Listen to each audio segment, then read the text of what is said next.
Assalamualaikum warahmatullahi wabarakatuh. Selamat siang rekan-rekan mahasiswa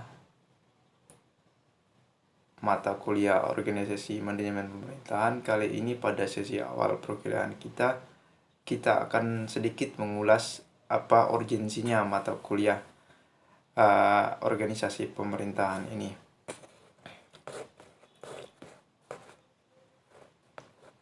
Ya. Sini ada poin yang perlu teman-teman pahami, di mana secara untuk kita ketahui bersama di mana pemerintahan ini atau ilmu pemerintahan menjadi instrumen penting agar fungsi-fungsi negara itu dapat berjalan. Ini menjadi pemahaman penting bagi teman-teman supaya mengerti arah dan tujuan dari sebuah pemerintahan itu sendiri.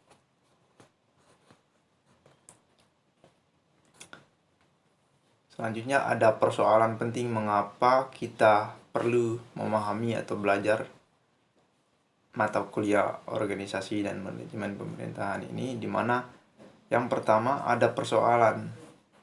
Apa sih persoalannya itu?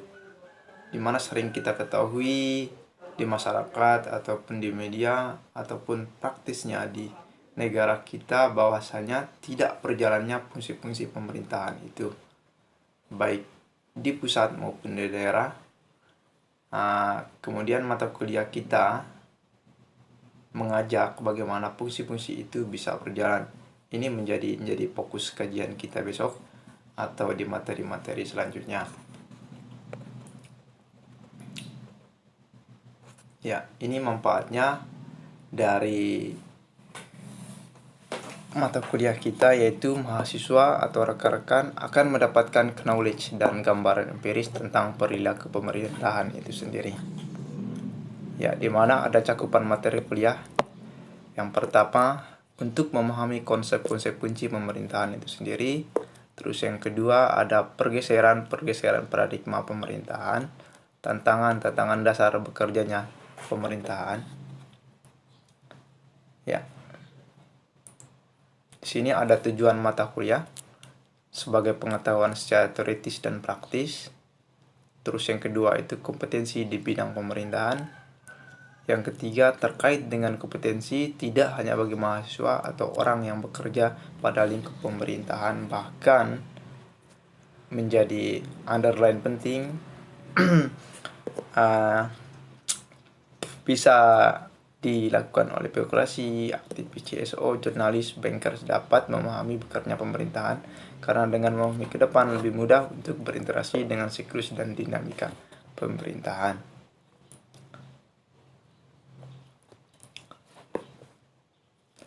Bahkan mata kuliah ini sangat penting bagi para politisi bahkan pemerintah daerah. Di sini menjadi penekanannya bagaimana mungkin kan seorang pemerintah atau kepala daerah itu bisa menjadi kepala daerah kalau tidak memahami manajemen pemerintahan itu sendiri. Ya, di sini ada metode perkuliahan akan kita rancang agar terlibat secara aktif. Di sini ada kata kuncinya, yaitu metode perkuliahan berbasis keaktifan mahasiswa, menempatkan mahasiswa sebagai pelaku utama, karena kita berhadapan dengan teman-teman mahasiswa bisa dikatakan sebagai generasi milenial ya, di mana cara mahasiswa itu yang berbeda secara pengetahuan, bahkan lebih maju baik dari aspek informasi. Itu juga menjadi bagian penting dari Merdeka Belajar itu sendiri. Ya, di sini kita akan mengkombinasikan metode belajar kita, di mana ada asinkronus dan sinkronus. Di mana pengertian asinkronus di sini yaitu perkuliahan dengan digital konten, belajar pada waktu kapanpun ya. Di sini ada media sosial dan dapat diulang-ulang gitu kan. Kalau kemudian teman-teman bisa besok mempelajari konten-konten tapi tidak mengerti, kan bisa diulang-ulang lagi. Kalau nggak bisa dimengerti dari sekian banyak yang diulang gitu, saya menjadi pertanyaan gitu kan. Di sini ada sinkronus atau perkuliahan dengan media online, misal Zoom, Google Meet dan lain-lain, untuk berdiskusi secara langsung ya. Mudah-mudahan kita punya kesempatan di hari-hari yang lain untuk bisa kita menggunakan kombinasi metode pembelajaran ini, yaitu sinkronus. Oke, di sini tugas mahasiswa ya. Besok kalau misalkan ada kesempatan atau masukan, kesepakatan awal kita bangun. Nanti teman-teman bisa menganalisis kasus yang diikuti dengan tulisan. Dengan demikian mahasiswa dapat menjelaskan dan menemukan permasalahan terkait dengan pemerintahan di Indonesia, baik di pusat dan daerah, bahkan sampai ke tingkat desa. Oke, selanjutnya nanti mata kuliah ini kita juga akan mempelajari manajemen pemerintahan di negara lain. Secara garis besar kita akan membagi beberapa aspek. Yang pertama, kita akan mencoba memahami bagaimana bentuk manajemen pemerintahan di negara-negara yang berbasis welfare state atau kesejahteraan ya. Negara-negara yang memegang semua peran terkait pelayanan publik. Terus yang kedua itu kita akan mencoba memahami kategori manajemen pemerintahan yang memang negara-negaranya berbasis kepada sistem pasar yang cenderung kuat gitu kan.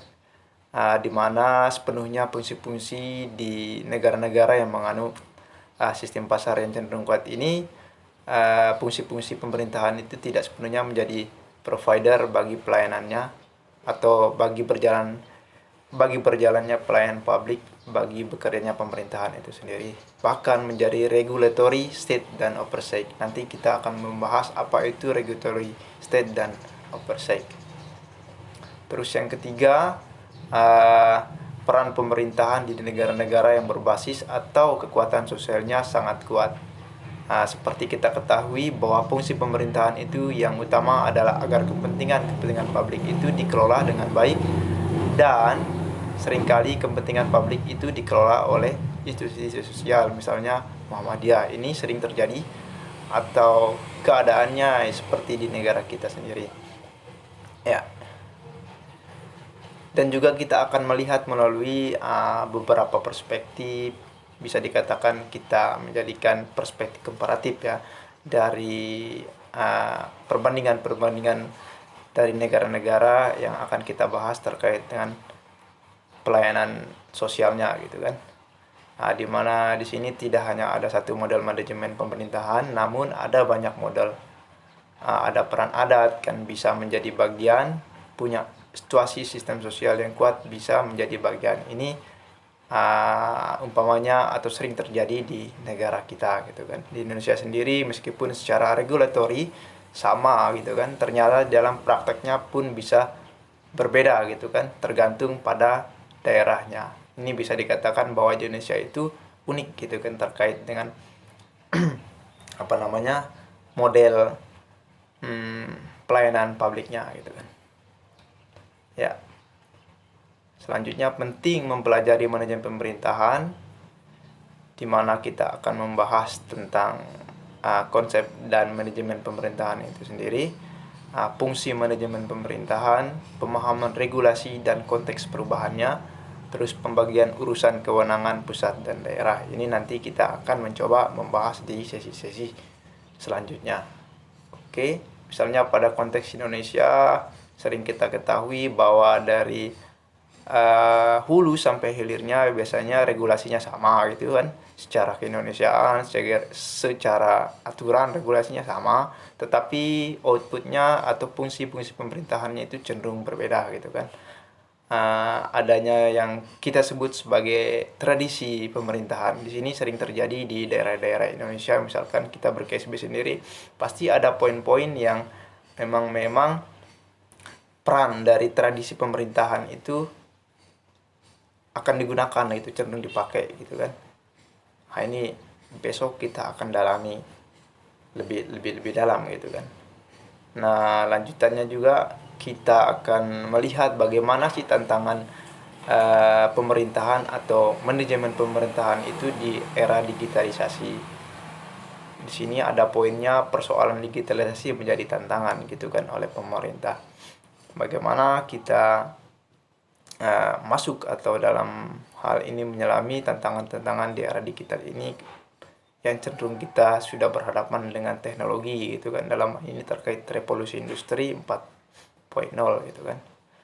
Dan tentunya akan berimplikasi kepada tata kelola pemerintahan yang luar biasa kuat, sehingga secara konseptual kita kenal dengan istilah government.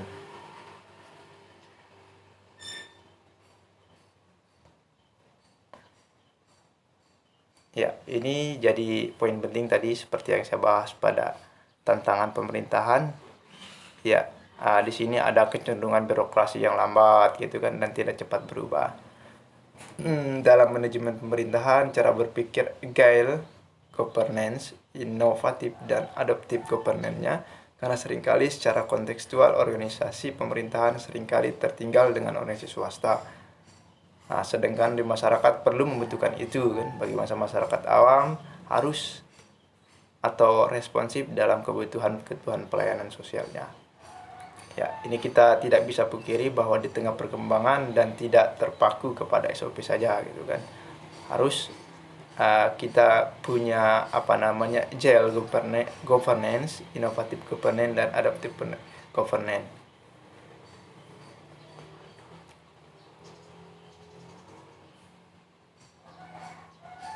Karena apa? Kita dituntut untuk inovatif, adaptif, dan agile tadi itu. Karena perbandingan seperti misalkan di lembaga swasta misalkan, ini seringkali di swasta itu ada ungkapan efisiensi itu meningkatkan keuntungan. Begitupun kalau kita alihkan ke pemerintah, maka di lembaga pemerintahan itu tujuan efisiensi dan teknologi memperluas jangkauan publik sehingga masyarakat yang membutuhkan layanan lebih terjangkau. Oke, sekian dan terima kasih. Mudah-mudahan teman bisa menganalisir apa yang saya sampaikan. Mungkin di pertemuan sesi selanjutnya saya akan membahas tentang teori-teori manajemen pemerintahan itu sendiri. Terima kasih. Assalamualaikum warahmatullahi wabarakatuh.